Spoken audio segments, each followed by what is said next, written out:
So my specific question is, would you strengthen or modify any of these economic sanctions programs, particularly Russia, including the pipeline you mentioned?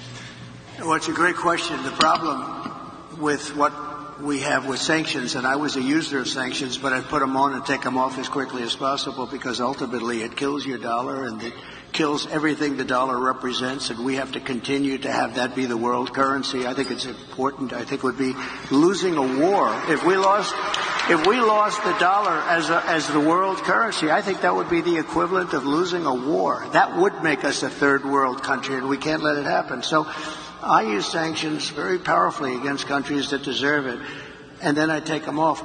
Because, look, you're losing Iran. You're losing Russia. China is out there trying to get their currency to be the dominant currency, as you know better than anybody.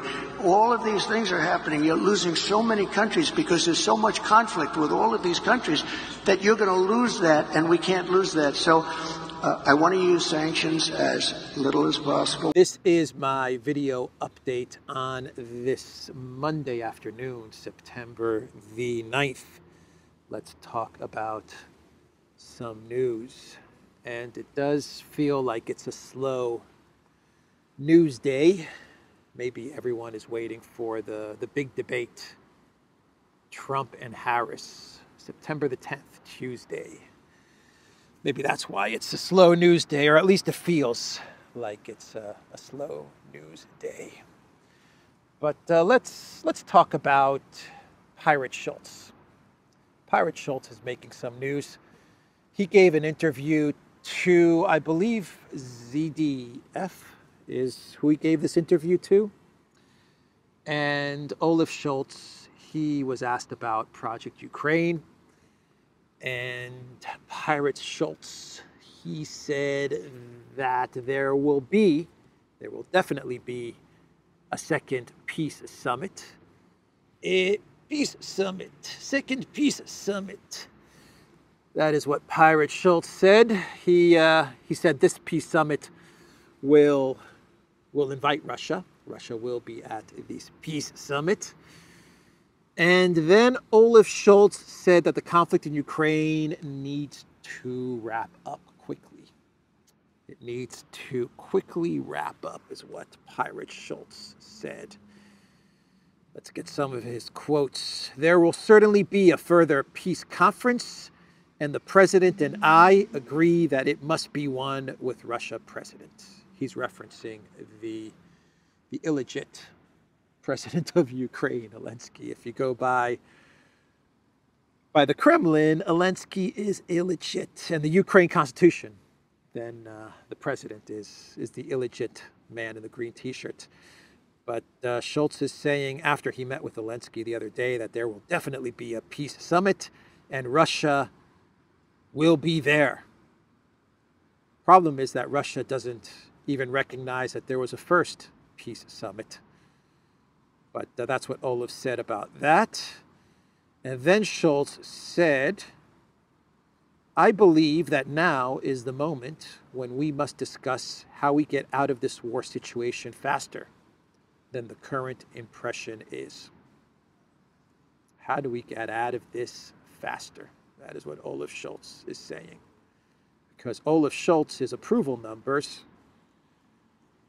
are at what? 17%, I believe, of Germans think Olaf is doing an okay job. He got his party got hammered during the European Parliament elections. They got hammered there, and they got absolutely demolished in last week's elections in Thuringia and Saxony. And there are calls that Olaf Schultz should not be representing the SPD in the next elections, whenever those elections may be. But he also probably realizes that Ukraine has lost this conflict. You would hope that he realizes that Ukraine has lost this conflict. Who knows what the U.S. is telling Olaf. But all of a sudden, after meeting with Zelensky the other day and promising that Germany is going to support Ukraine for as long as it takes. That's what Olaf said. For as long as it takes. He is now telling German media that we need a solution fast to this conflict. By the way, Germany, they have announced that they will be giving 17 Iris-T air defense systems to Ukraine, which would make Ukraine the #1 operator of Iris-T. I believe that would give Ukraine 24 Iris-T air defense systems. I don't know how many of these Iris-Ts that Germany has given to Ukraine have been destroyed by Russia, but another 17 are going to Ukraine. They're not going to Zelensky right away. Some are going to be given by the end of this year, then some more by 2025, and I believe by 2026, most of the Iris-Ts will be given to Ukraine. The Iris-T air defense systems, which, from what I read, are effective when it comes to cruise missiles, but they are not effective when it comes to ballistic missiles. And one of the concerns, according to the Kiev Independent, their concern is that Iran is giving, it is rumored that Iran is giving ballistic missiles to Russia, and the Iris-Ts will not be able to defend against the ballistic missiles. I believe the only air defense that can defend against the ballistic missiles that Ukraine has received, or the most effective air defense that Ukraine has received against ballistic missiles, are the Patriot systems. I could be wrong about that, but I'm not wrong about the Iris-Ts. The concern is ballistic missiles. They will not be able to defend against the ballistic missiles, and the narrative is that Iran is giving Russia ballistic missiles, and Russia's going to use those ballistic missiles to hit Ukraine, and the Iris-Ts will not be able to do anything. Russia hasn't denied the news that Iran is going to give them short-range ballistic missiles. As I said in a video a couple of days ago, this is probably the deal that Russia made with Iran for Russian air defense systems, which are rumored to have been given to Iran as they prepare their retaliation, a possible retaliation against Israel. And they're beefing up their air defense. Russia gives them S-400s, and that's the rumor. And Iran gives ballistic missiles to Russia. I believe Iran is also going to be getting fighter jets from Russia as well. But that's the news out of Germany. Olaf Schultz saying the conflict has to end fast, but also giving 17 Iris-T air defense systems to Ukraine. So what else? Modi is on his way to Moscow. And not Modi, Modi's envoy, his national security advisor, is on his way to Moscow. And he is going to speak with Putin to talk about a ceasefire in Ukraine. Modi's national security advisor, Ajit Doval. This is according to India Today. Doval will meet Russian President Vladimir Putin and discuss peace efforts aimed at resolving the ongoing Russia-Ukraine war. A lot of pressure on Putin from India and from China to get to a ceasefire.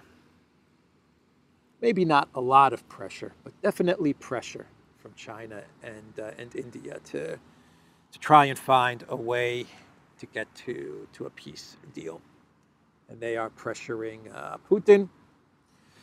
We know now that one of the reasons, one of many reasons, but the one diplomatic reason, foreign policy reason why Putin has been going slow with the conflict in Ukraine is because of the pressure from China and from India.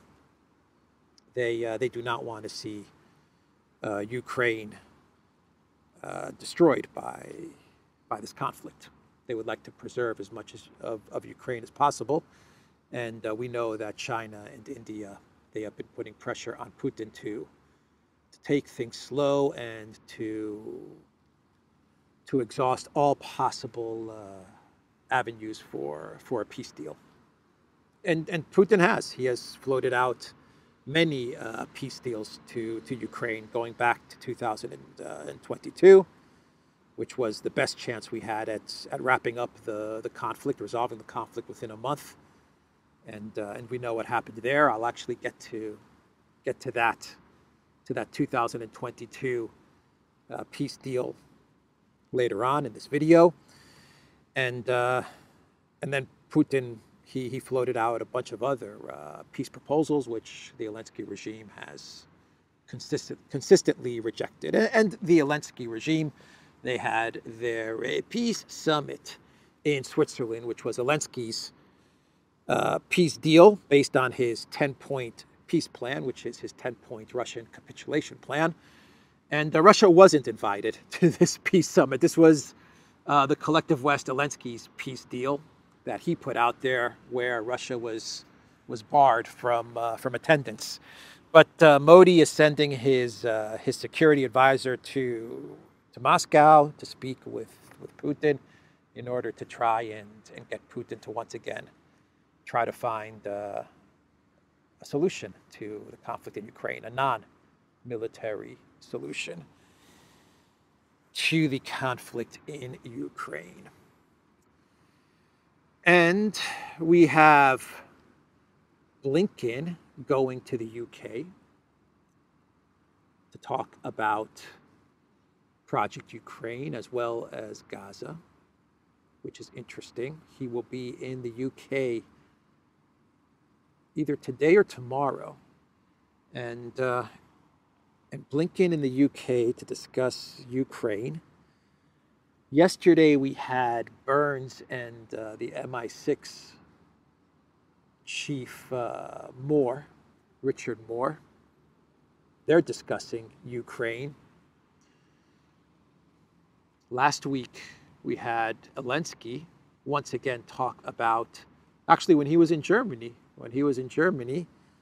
at the Collective West NATO conference,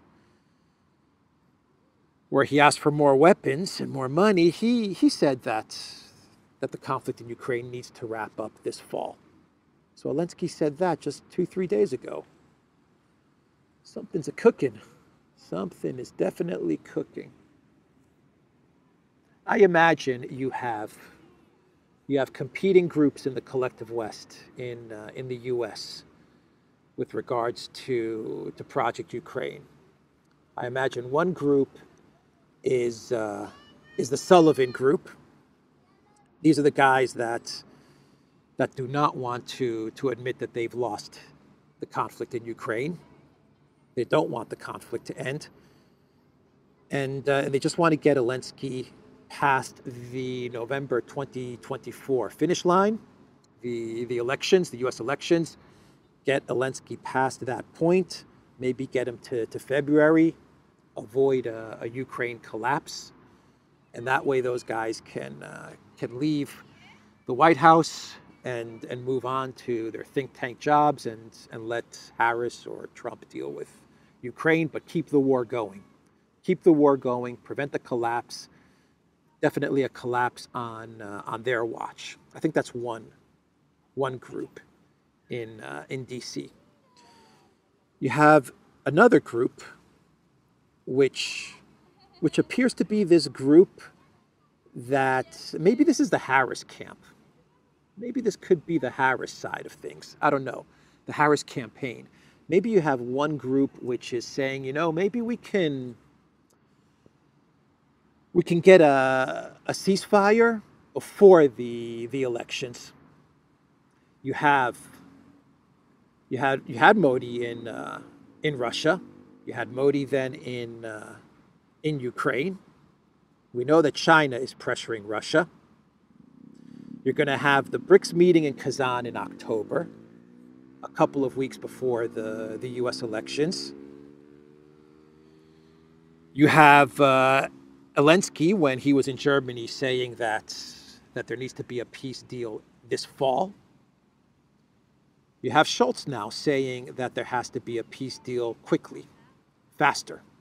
We need a faster peace deal. Maybe there's a group connected to the Harris campaign that, and I'm just speculating, that wants to present some sort of foreign policy victory for Harris, for the Biden White House, but specifically for Harris, for the Harris campaign. You take away one of Trump's talking points, which is the conflict in Ukraine, which Trump talks about often, pretty much at every rally. Trump says that he's going to end the conflict in Ukraine in 24 hours, and that if he was president, the conflict in Ukraine would never have happened. So you take away one of his talking points, and you present a type of foreign policy victory for Harris. And Harris is very weak when it comes to foreign policy. Very, very weak when it comes to foreign policy. So you bump her up with Biden, Harris foreign policy victory ceasefire in Ukraine, something like that.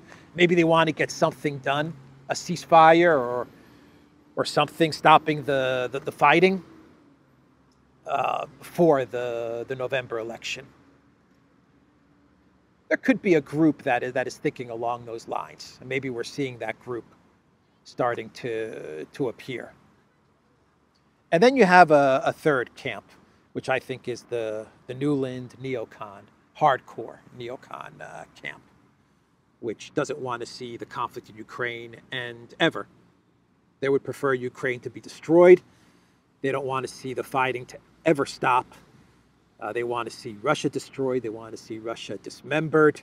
They're fine with seeing Ukraine destroyed as well. They just want chaos at the expense of hurting and damaging Russia and trying to get a regime change in Russia.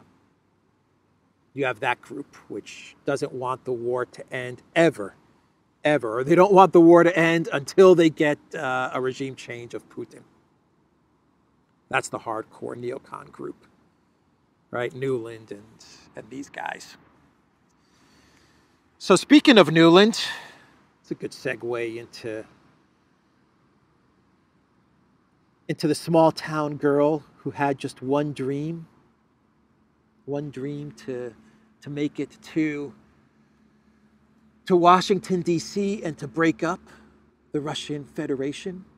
Just a small town girl living in a lonely world, and she took the midnight train to the Biden White House, only to later resign or be fired, depending on which story you go by. But she gave an interview. I believe this was yesterday that this interview dropped, but I'm not certain about the timing of when this interview was published or when this interview took place. But it seems like it's a very recent interview, and it's all over Twitter and Telegram right now. And it's an interview of Nuland with Russian journalist in exile Mikhail Zygar. Now, Mikhail Zygar has an interesting biography, an interesting past. He was a Russian journalist. He was in charge of, I believe the channel was RAIN, R-A-I-N, in Russia up until 2015-16. Maybe my dates are a bit off. But from what I understand, he was pro-Maidan, or he presented a pro-Maidan position. And then he went to Germany, to Berlin. And when the special military operation started, he was against Russia. He's been very, very much against the Kremlin and Putin. He's one of those journalists. And now he's in exile in Berlin. And well, he says he's in exile in Berlin. I don't think Russia has gone after him, the Russian government, but he says he's in exile. I could be wrong about this as well. He writes for Der Spiegel, and he also writes for the New York Times. He's interviewed a lot of neocons, Francis Fukuyama and Applebaum. It says that he also interviewed Gorbachev, which is interesting, Fareed Zakaria. I believe he's also interviewed Zelensky as well, And now we have this hour-long interview with the mama of Ukraine, the mother of Maidan, Victoria Nuland. This is very much Ukraine, Maidan. The chaos in Ukraine is very much her baby. And she sat down with Zigad. And the most interesting thing that Nuland said was that there was indeed, in 2022, the possibility, a document, and a negotiated document, and the possibility for a ceasefire. About a month into the special military operation, both sides, Russia and Ukraine, they sat down and they came to an agreement, to an understanding, or at least a framework of an agreement. And it would have put an end to the fighting, to the conflict. A month into the war, and it would have saved hundreds of thousands, maybe even millions of lives. And Nuland told Zigad that basically they were looking at this document, the U.S., the State Department, and in one of the paragraphs of the document, Nuland makes it out to be like this was buried within the agreement, hidden away in the agreement. She said that the U.S. and the U.K., she gives props to the U.K. as well, they noticed that Putin was calling on Ukraine to demilitarize. I don't understand why she says this was somehow not noticed or hidden away. I think this was pretty obvious. Everyone understood that this was one of the terms that Putin had with regards to the conflict in Ukraine. I mean, he said it about 100 times, that one of the goals is demilitarization, denazification, demilitarization. He said it 1,000 times. But anyway, Nuland made it out to be like this was kind of hidden away, out of sight of most analysts. But the brilliant minds at State Department and Nuland's team, they saw this paragraph in the document which called on Ukraine being demilitarized. And Nuland said that, no, this was a no-go.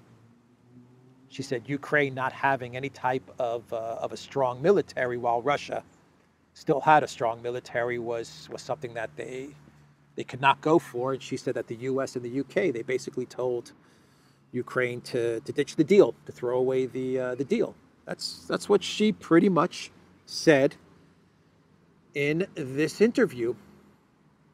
The treaty would have limited the number of weapon systems for Ukraine. From the perspective of Washington and London, this was not a good deal. That's what Nuland told Zigad. This wasn't a surprise to anybody. Putin said demilitarization over and over. He said that was the main goal. He said that Russia would not allow a militarized Ukraine NATO on its border. So I'm a bit puzzled as to why Nuland makes it out to be as if this demilitarization was a shock to them. Why? Why was it a shock? But that's the excuse that she uses. That's the excuse that she goes with. And then Boris Johnson, he flew to Kiev, and we all know the rest of this. So that was the interview with Nuland, admitting that the U.S. and the U.K., they rejected the 2022 peace deal. They recommended that Ukraine reject the 2022 peace deal, which is basically the United States, Nuland, telling Zelensky to reject the deal, Nuland ordering Boris Johnson to fly to Kiev and to tell Zelensky to reject the deal. That's probably how it all went down. They didn't want any peace. They wanted this thing to go on. They thought they could deliver a military defeat to Russia. And Nuland, she ordered Boris Johnson to go to Kiev and to tell Zelensky, throw this thing away. And when she was asked by Zigad about the deal that was in place, she comes up with this excuse about Ukraine being demilitarized. We didn't know that Russia was going to ask for Ukraine to be demilitarized. We had no idea. Putin just said it. Every other statement he gave on Project Ukraine, he said demilitarization. But how were we to know that demilitarization when Putin said it meant demilitarization? How were we to know that? It's just nonsense, man. It is nonsense. So that was Nuland's interview. I wonder why they're dropping this interview now, the timing of this interview. I wonder if this is the hardcore neocons putting out a message saying, do not dare try to negotiate some sort of a ceasefire or some sort of a peace deal this fall. Don't you dare. Maybe that's the point of this interview. There's a video circulating of Arestovich giving an interview to Unheard. I'm not sure when this interview took place. I don't know when any of these interviews are taking place, man. The Nuland one is recent. This Arestovich one, maybe it's also recent, but I'm not sure about it. But once again, it's viral on social media. And in this interview, Arestovich, who used to be Zelensky's BFF, his best buddy, his bosom buddy, he said that after the peace deal in 2022, after they negotiated the frameworks of a ceasefire and the peace deal, that the negotiators, the Ukraine negotiators, they were opening up champagne bottles, man. They were happy. They were celebrating. Arestovich is on record saying this is not the first time that he has said this, but in this video he says that the Ukraine negotiators were very happy with the deal that they got, and it was a good deal. They got a very good deal. Yes, they would be demilitarized, but they would be allowed a military force. It just wouldn't be a military force that could threaten Russia. It was more of a military force to protect Ukraine and for order inside of Ukraine. It wasn't going to act as a bulwark, as a battering ram against Russia, and definitely NATO would not be able to utilize the military presence that Ukraine would have had if the 2022 peace deal would have been enacted. But Arestovich, he is saying that they were happy with the peace deal. And we've had two of the negotiators who were actually at the table during the time of the negotiation in 2022 saying that they were presented a very good deal, that Putin wanted peace. One of the negotiators is on record saying Putin wanted peace. It was a good deal. And then the other guy who was at the David Academia, I believe is his name. His first name's David. I forgot his last name. Academia or something like that.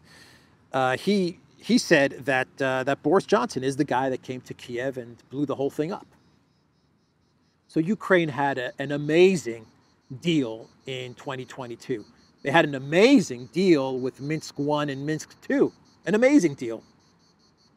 Donetsk and Lugansk, part of Ukraine, but they would be autonomous republics, but still part of a federal Ukraine. They threw that away. Then they threw the 2022 deal away. So that's the Arestovich video. In Ukraine, we are getting news that Russia is advancing towards Ugledar. They have actually captured the town of Vodiane. So they are getting closer and closer to Ugledar, which would be a huge defeat for the Ukraine military. This is why there are forces in the collective West. There's a group of people in the collective West that want a peace deal. They see the collapse on the front lines coming. Bakrovsk, Chasov Yar, Donetsk, and Ugledar is going to fall. That's going to be a huge defeat to Ukraine when Ugledar is taken by Russia, and they're getting close. The Russian military is getting very close. So let's do one more story, maybe one more story. Trump is announcing 100% tariffs on countries that do not use the US dollar. That is what he said the other day, 100% tariffs if you don't use the USD. I'm not sure how that works, how that's going to be enacted, how that's going to go down, but okay. It doesn't sound like a very good idea, but all right. I don't think that Trump would do something like that. But that's what he's saying. This is bad because I don't agree with Trump saying this, because it's an admission that the U.S. dollar is cooked, man. As reserve currency, the U.S. dollar is going down. That is a statement of panic and desperation coming from Trump. When you have to announce that if you're president, you're going to place 100% tariff if you don't use my currency, man, that means that the U.S. dollar is in big trouble. I wonder what documents Trump is being shown. Classified documents. They're showing Trump, which maybe show the real state of the USD and the U.S. Dollar as reserve currency, for Trump to come out and say this. Anyway, let's do a clown world, and we will wrap this video up. In today's clown world, what do I got for you? What do I got? There's a Business Insider article with the title, "The Plot to Topple Putin. A growing army of Russian exiles want to take back Russia. Can they succeed?" Business Insider, man. Business Insider. My God. Just when you think Business Insider can't get any lower, can't get any worse, any more ridiculous, they come out with this article. Basically, this article, it's a really long article as well. They interview a bunch of everyday people that served in Ukraine's military. Actually, one of the guys served in the anti-Putin Russian military that was working with Ukraine, that was crossing over the border and attacking Belgorod. Remember those guys? The anti-Putin Ukraine army, whatever they called them. One of the guys served there, and he's a Russian citizen. Then they interview some other Russian citizens who aren't happy with Putin. And in their in their minds, their delusions of grandeur, they believe that they can topple Putin. They have a plan to topple Putin. These are just like everyday citizens, pretty much. Everyday people who are unhappy with Putin, have certain grievances with the government, because once upon a time they feel like the Russian government wronged them, and now Business Insider is interviewing them, and they're saying that they have a plan to topple Putin. Delusions of grandeur, man. Oh boy. So that's one clown world. And the other clown world, we have neocon Nikki. She was interviewed by, I think CBS is who interviewed her on Sunday. And neocon and Nikki, she warned Americans to wake up. Americans, wake up, neocon Nikki warned. Let's go this way. Because, according to neocon Nikki, it is not only Russia and China and Iran, and also North Korea, she said a little bit North Korea, that are in your social media feeds. It's not only these bad actors, the axis of evil, that are in your social media feeds, but foreign agents are everywhere, according to Nikki Haley. Foreign engagements, not foreign agents. She said foreign engagements are everywhere on social media. A large percentage of engagements on social media are with foreigners. I want to say foreign agents, but I don't think she said foreign agents. She said foreign engagements is what Haley said. Let me double check here. Yeah, foreign engagements. Beware of the foreign engagements. A large percentage of engagements on social media are foreign. Nikki Haley. Back on the Clown World segment. Back in the Clown World segment. That's the video, everybody. theduran.locals.com. We are on ODYSEE, BitChute, Telegram, Rockfin, and Twitter X. And go to the Duran shop. Pick up some merch. You will find the link in the description box down below. Maybe the t-shirt that I'm wearing today is a nice item. to pick up with the flag of Bulgaria. Take care.